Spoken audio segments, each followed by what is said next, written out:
Har'a jimmaa faarsa sagalee ol kaasaa yaa kabajaa jimmaa mirqaana nama isaa kararraa si qabaa buna si obaasa ummata kabajaa malee hin beene jibbiinsa hundaani hammata ol fuudhee guddisa isa waan qabnellee kenneefi lafa isaa tokko lama jedhee hin himuu na dhiisa kabajaa yoo jenne jimmaan keessa ciisa kabajaa yoo jenne jimmaan keessa ciisa yaa jimmaa bareedduu biyya magariitu atumtuu ni geetta bar oromoo guutu biyya wal kabajee wal wajjin jiraatu irraa kutateetiin obboleessaaf laatu kanaaf sittawwiti bar addunyaan guutu beekumsaan qaroomtee hujii yoo hojjatte jimma nuuf galataa raayyaa nu badhaafte yaa biyya hayyootaa biyya barattoota biyya ustaazota Itoophiyaa miti hayyuun achi burqu addunyaaf furmaata dharabaaf ajamaa waa'ee kee dubbata faranjii hundatu barsiniin dhaadata seenaan biyya jimmaa maaliidhaaf dhokata mee isa kamtuyyuu waan dhugaa qorata booda ergasanii as bahee dubbata booda ergasanii as bahee dubbata kammoo jimma ma eessattuu siif hima hangandummaa irraa garuun qabu dhimma amma yaada kootii dhagaysiif hima kan jimmatti bu'ee ni bada gonkomaa beekan hoogganamaa amantii isaasis ni jaallata hamaa diqqaas ni kabaja guddaas ni kabaja kabajaa namoomaa kan kabajaa didee mataa gad cabsee miilaan irra deema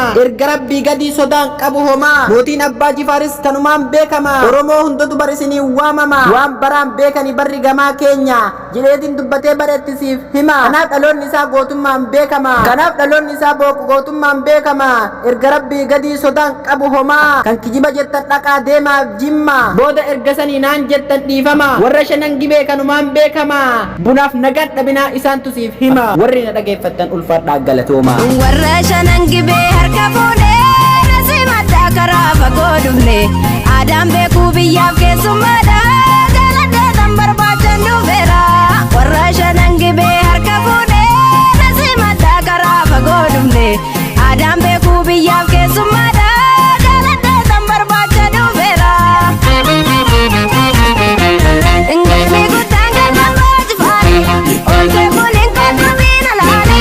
nadi bituu sanuma si wayyaa shaggaa jimma oomichuu kiyyaa Ingilmi guddaan galma jifaari olkee buliin kakkabiin alaani